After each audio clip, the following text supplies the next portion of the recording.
taken me a few minutes to put properly into words what today's guest's business model is. At first glance, I liken it to the experience I remember as a kid in the mall food court.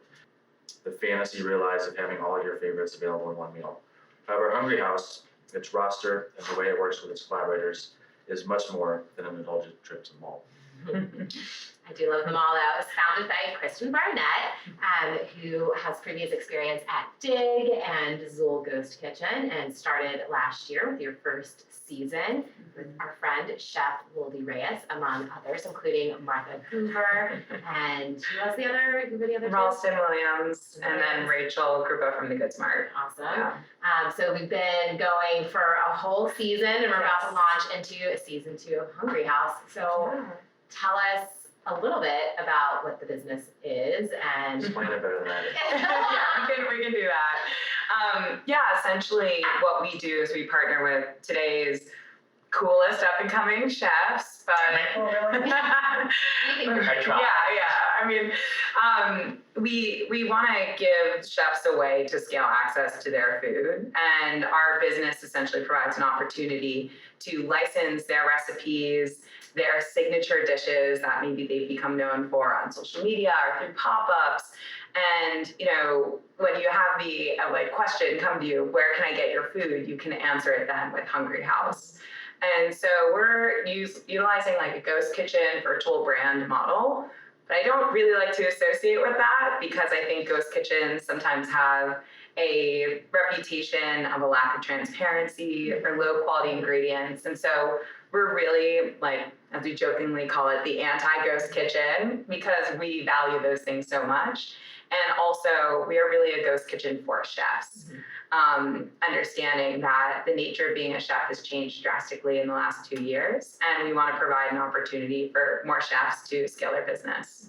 Are you specifically finding chefs to work with, like Woldy, that wouldn't necessarily have access to sharing the food on a regular basis? Otherwise, people that are doing pop-ups or special events and things like that? Exactly. I think, after going through this pandemic, which I think has been traumatic for a lot of people in our industry, the dream of a brick and mortar is no longer that kind of destination at the end of a long time that it was. And people are rethinking the structure of their careers, the opportunities that now exist with media, brand partnerships, and the fact that chefs, and deservingly so, have really earned a place in society where you get TV shows and Chef's Table was the early version of this. Now I think chefs are more important than ever to our culture, and people have such a great appreciation for them. And so you can do a lot more things without ever having to have a restaurant.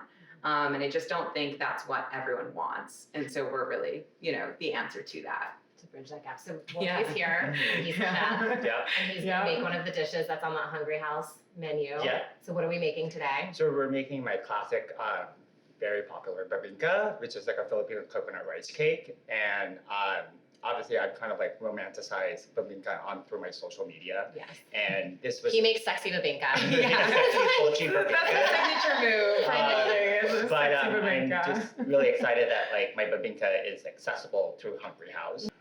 Before I can talk anymore, obviously we need to get to the actual making. So I'm gonna have my sous chef Alex basically mixing in all the dry ingredients. So we have 1 1/4 cup of rice flour. Yeah, you can just put it into the mixing bowl, and then 1 1/4 cup of the glutinous rice flour. 2 kinds of rice flour. 2 kinds of rice flour. Uh-huh. So Tell me the difference. What's that? Tell me the difference again. So the glutinous rice flour is going to create that really bouncy, chewy, mochi Yeah, I love texture. that So texture. people literally Yeah. gagging over for that. So Yeah. I think that's what makes Gagging in a good way. gagging in a good way. You're not gonna choke and Important gag. clarification. It's sexy and Cup of granulated sugar, and little then domino. and then baking powder, which is a tablespoon, and then a tablespoon of It's too easy. It's all portioned. He's a kosher salt. professional caterer. I come in ready and be prepared. He came with his knees. Appreciate you. Having a catering background and starting my business is making sure everything is kind of ready to go. So once you have all the dry ingredients into the bowl, you want to mix it all together. So you have the salt, baking powder, all evenly distributed into the dry ingredients. And then that's kind of done. Now we're going to move to the wet ingredients. And basically you're going to add 1 full can of unsweetened coconut milk. The type of coconut milk I would suggest using is the Arroyo D type of coconut milk. We have a half a cup of melted coconut milk, not coconut milk, coconut oil. Now, is this a traditional bibingka recipe or is No, it it's tweaked a and- modified bibingka recipe. So traditionally, it's made with eggs and butter. So I kind of, took inspiration from the whole Fonseca's bibingka recipe and then sort of changed it to a vegan version.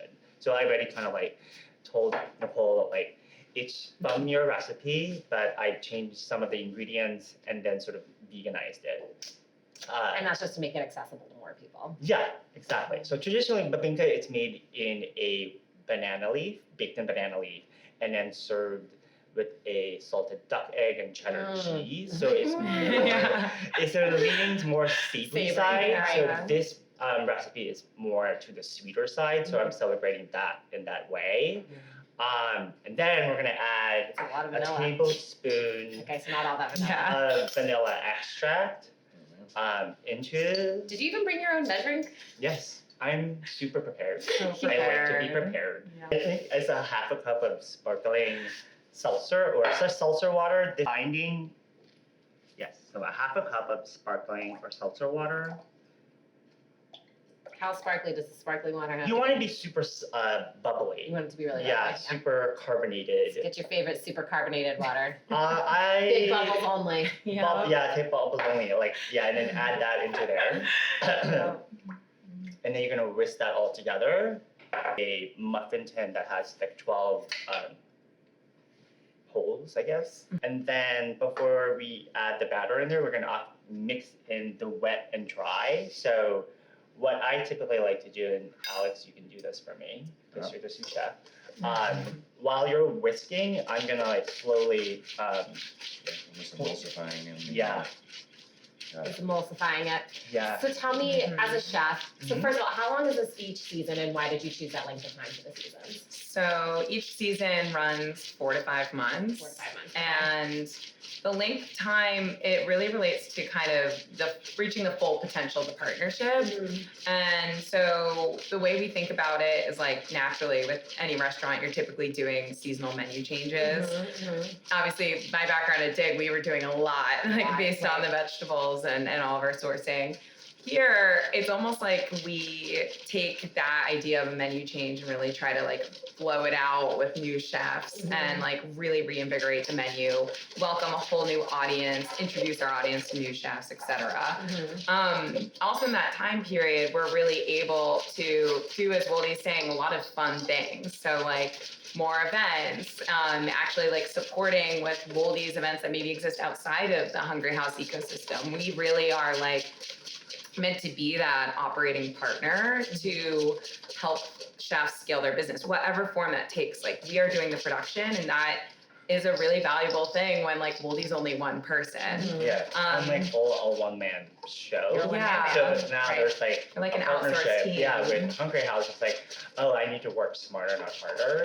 And you're not in the kitchen every day though, right? I'm not in No. the kitchen every day, but when we are developing new like recipes and drops, I'm there to sort of like Yeah. work with their team and sort of get them excited about it and Right. sort of like, oh wow, this is something new. So like the kitchen's kind of like learning new dishes that they're going to be like making. So How has that process been of like handing it off and training? I mean, Did you feel like you just handed my baby? Yeah. Listen, when Scary. Kristen brought this idea to me, I was a little skeptical. I was like, what the fuck is a ghost kitchen? I didn't know what the ghost kitchen was until I did more research on it. I'm like, oh, so it's basically like mega celebrities are just capitalizing on food and then, it's made somewhere, I don't know where, and then you're like, oh, you can order, Mariah Carey's cookies. I'm like, what? What, Mariah Carey has cookies? Oh, Yeah, yes, she does. She does. The ghost kitchen you say industry like is it's a a bad weird thing, place. like- No, it's not a bad thing. It's great that like you know they're like monetizing. Yeah. So they're broadening their sort of They're like broadening their brand, their like making it more accessible but to like people. here I am as a chef. I'm like, oh well, I'm not a mega, but like I'm kind of up and coming. I'm still kind of like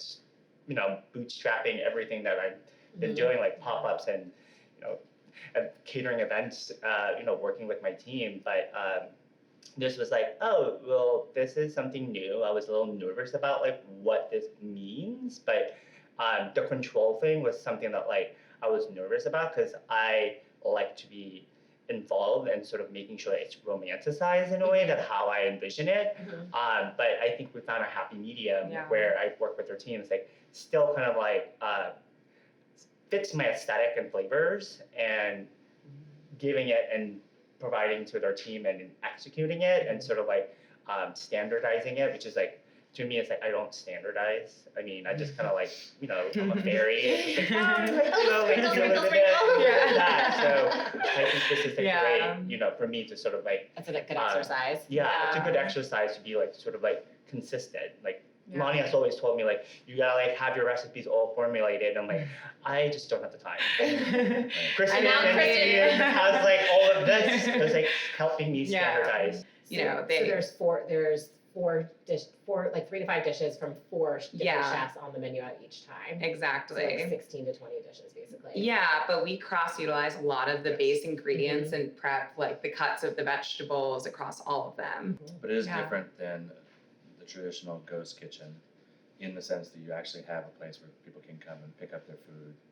See it being cooked. Exactly. Or like you said, sit in the communal space. We really try to talk about our suppliers. We are a real food business, not just some ghost kitchen down a dark alley cooking from God knows what suppliers. And so that's where I think it's both good for customers, but good for our chefs who want to know it too. That's kind of like one of the main reasons why, to me it was like transparency. It's like, oh, you're going to go somewhere and you know where you're sourcing your ingredients. Let's get back to cooking. Oh yeah. Okay. So it's fully incorporated, so it's nice and gooey and delicious. And gooey. And then I would typically take about a quarter, unless you have a quarter cup.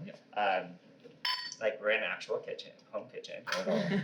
Quarter cup. Quarter cup. So I would make sure to take your coconut oil spray and just make sure like you want to scoop it and so that it slides out of the cup into your muffin tins or your cupcake tins. So a quarter cup goes into each tin. She's gonna go, once you fill it all up, she goes in the oven in the middle of the oven and bakes about, Kristen, what did you say about a home kitchen? I'm like thinking more. I know about probably half to 40 minutes, because knowing that like it's not being baked in a 9-inch cake pan. But for this, it's probably half that time, so maybe 20 minutes. Tell us a little bit about, and we talked about how chefs like Woldy can benefit, but you're also, one of your current roster is a chef that has brick and mortars, just in a different market. So how has the experience been for Martha Hooper with the burger? Apocalypse Burger. She's killing it. Like sales, how is she looking at it as a way to expand to different markets? So the second she created Apocalypse Burger last year, she called me and was like, I have this amazing brand that definitely like resonates more in her mind with the coastal cities than Indianapolis. And so from the get-go, she was like, how do we scale this out of the city?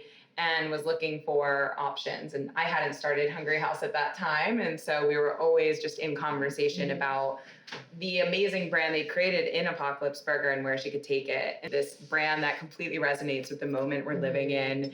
It's like end of the world anarchy with this like totally like sassy voice and great art to boot. So for them, it's cool because they actually, when they gave us the recipes, had already validated them in an operational environment. So our onboarding process looked really different.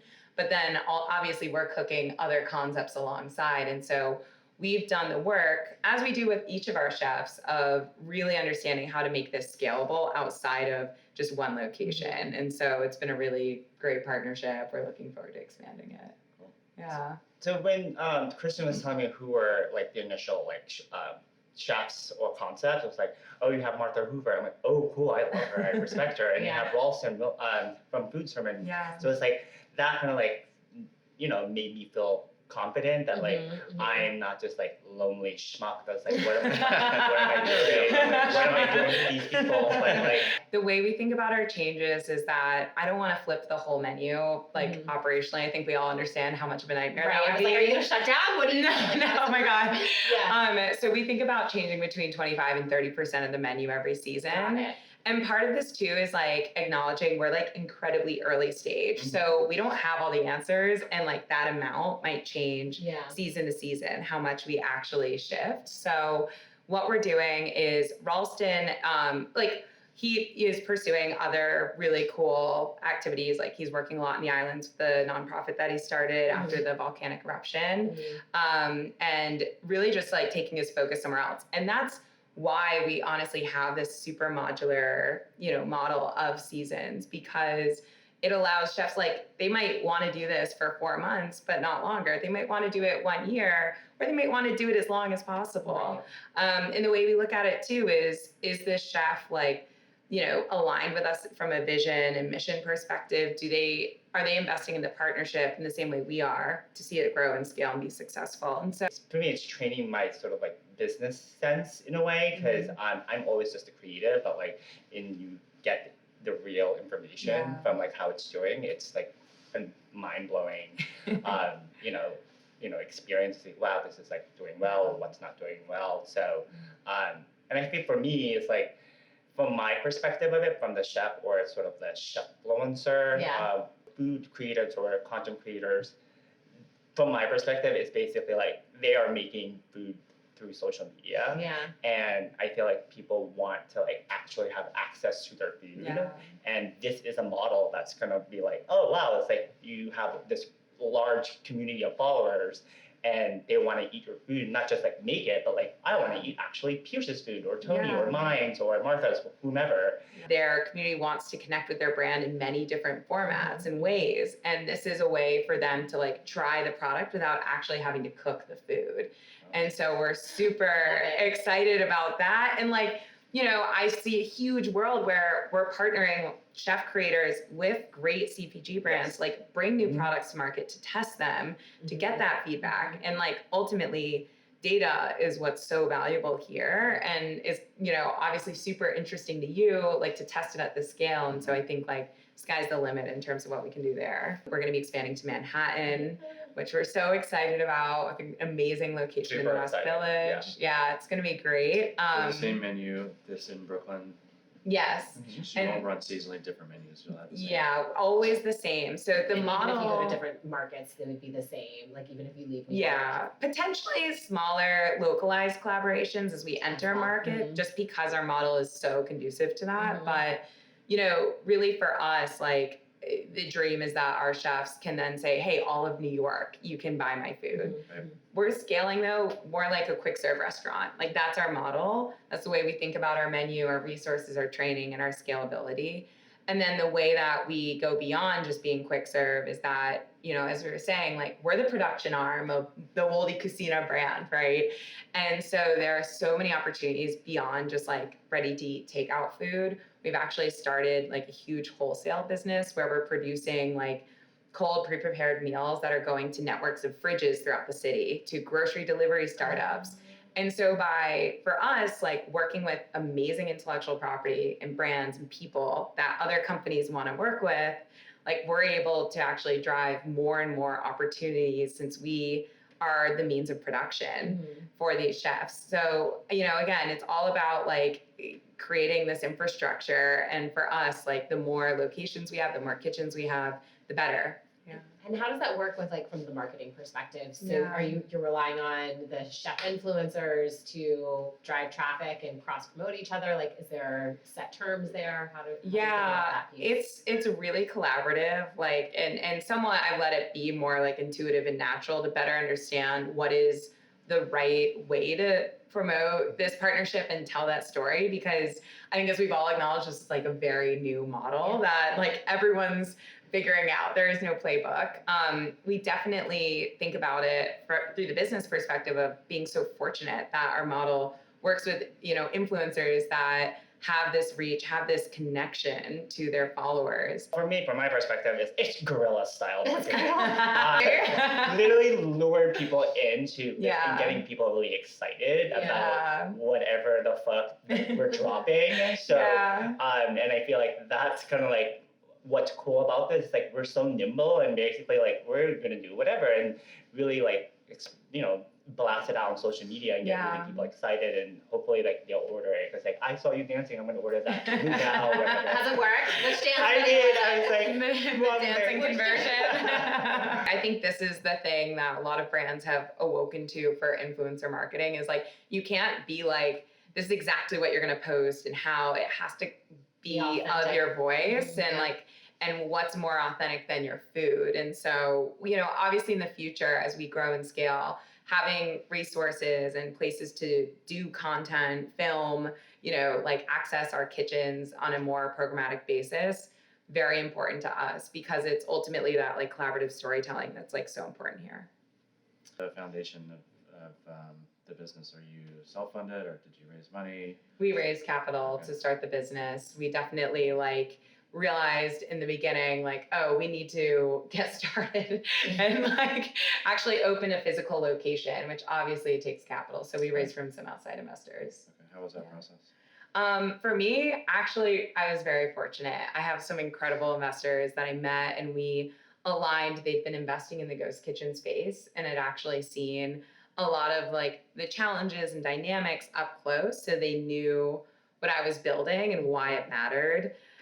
Otherwise, it's a relatively complex model that's you first have to understand ghost kitchens, then you need to understand why this is different and why the chef relationship matters. So we partnered with some investors that have a lot of activity in the prop tech real estate space, but also in ghost kitchens. I think you'll need to go back and raise more to keep growing past the West Village or even before the West Village. Absolutely. So we're actively fundraising right now. The fundraising. Yes. Actively fundraising. If anybody knows anybody. Yeah. If you're listening, watching. Yeah. Are you doing a series? It would be our seed. Yeah, exactly. So we did the Do you want to say pre-seed. how much you're looking for? We're raising between $2 and $3 million. Okay. Yeah. And so for that, we really think about what's the milestone we want to reach before we raise a Series A to really blow out this model and expand in a much bigger fashion. So for us, we see this providing the capital we need to expand across New York really successfully, and then hopefully launch a pop-up in our second target market, which would be Miami. Or bibingka. Oh yeah. I definitely smell bibingka. Might have been about 20. Oh, she's not ready yet. She's not ready yet. Yeah. She needs a minute. Yeah. Should we lightning round Yeah. while we go ahead. wait for our bibinkas? Great. This is a hard one because you have multiple chefs. Favorite menu. Oh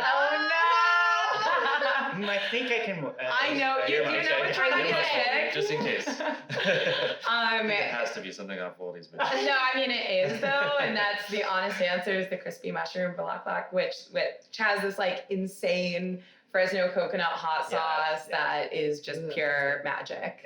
Your favorite, not on your menu. Not on my menu. I do like Ralston's, their curry chickpeas that he makes there. So I just love his flavor profile because it's all meat. I enjoy it's spicy. It's heavily flavored for me, so I enjoy that. And what's your split between delivery versus in store? We are currently 75% in store. Oh wow. And 25% delivery. Best food cost item. Probably one of the house special salads that we have on our menu. This is a section of the menu where we make the model work in terms of the actual supply chain complexity. So we think about what are all of our partner chefs doing, and then what can we make salads and grain bowls from to push more volume on fresh product that otherwise wouldn't. Hungry House created dishes that are separate from the chefs as well. They're generic, meant to kind of just generally move more product and ensure that quality stays high for the vegetables we're using elsewhere. Otherwise you're throwing everything in the garbage. Exactly. And so the Kusina salad has roasted sweet potatoes. We actually put them in a grain bowl. It's basically okay, do you want jasmine rice or greens as your base? It's because he has jasmine rice on his menu. Then you pick your vegetable sides and it's like, oh, well, it's the carrots from Pierce's menu. You can add the guacamole from Tony's menu as like a sauce. And it's just allows us to cross-utilize at a higher rate. Yeah. Best business resource. Ooh. Could be a person, a podcast, a book. Oh my goodness. I mean, I think like my experience at Zool is my resource, which was like really working in the ghost kitchen industry and understanding the dynamics. I've seen so many people come into the industry being like, I'm going to create a ghost kitchen, and like things go haywire Right. because it's more expensive than you ever thought. You like need to think about digital customer acquisition. Like the storefront piece was something I learned at Zool. It's really hard to acquire customers without telling the local community you're there. Mm-hmm. So I look back on that experience constantly to really like validate and, you know, build our strategy here with Hungry House. What about for you? This best business resource? Yeah. Right now, I think it's Kristen Barnett. No, seriously, just because I'm just blown away by sort of like her understanding of the business. So for me, I'm just like this fairy who wants to just create, who wants to just like share my story about food, and then Kristen's there to like execute it and then produce it, and then like, and I learned so many great things from her. So, and also like the whole team at Hungry House, because it's a female-led company, and there's some really awesome people that are working there. So they're hustling. They're like, she jumps in the line when She someone literally was saying when she got here that she was like making bibingka. Yeah, so She's like, they were busy. I made the bibingka. literally, it's like they get in the trenches, and so and I feel like that's kind of been like, you know, they care. Alex and I have a saying, it's never not schlepping for business. Yeah, exactly. Truly. Did you see how many bags I was carrying here this morning? I am schlepping. Tell us, before you do, how people find you on social, Hungry House. You can find me at Woldy Kusina on Instagram. TikTok, I also have TikTok, but it's not really food related. There's just dancing. He loves to be DM'd feedback. Please. Yeah, send me your DMs about your Yeah. experience with Hungry House with Yeah. my food. At Woldy Kusina. And Yeah. And then how do we find Hungry House? We're at Order Hungry House on Instagram and TikTok, or orderhungryhouse.com if you want to place an order to actually try Woldy's delicious food. And you're available, obviously. Well, thank you guys. You can follow us at Tilit NYC and at We Are Opening Soon, and on Heritage Radio as well. I think Big it's fish almost cooking. ready. It's almost ready. I think she can be pulled out. Let's see her. Let's see how it looks. Yeah. That's it. Oh.